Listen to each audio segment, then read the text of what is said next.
sign up for American Express online banking. Hey everybody, welcome back to our channel. In today's video, I'm going to guide you on how you can sign up for American Express online banking, so make sure to watch the video till the end.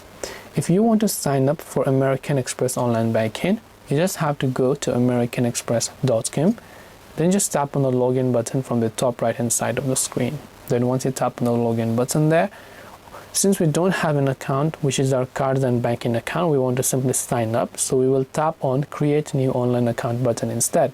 So when we tap on create new online account, all you have to do is simply make sure to enter your 15-digit card number and then the 4-digit card ID. Then you can just tap on the confirm option to follow the next instructions, such as to set up your username and password, and the finish option to just confirm the changes. This way you can go ahead and sign up for American Express online banking. Hope this video was helpful. If you have any questions, feel free to also leave them down below.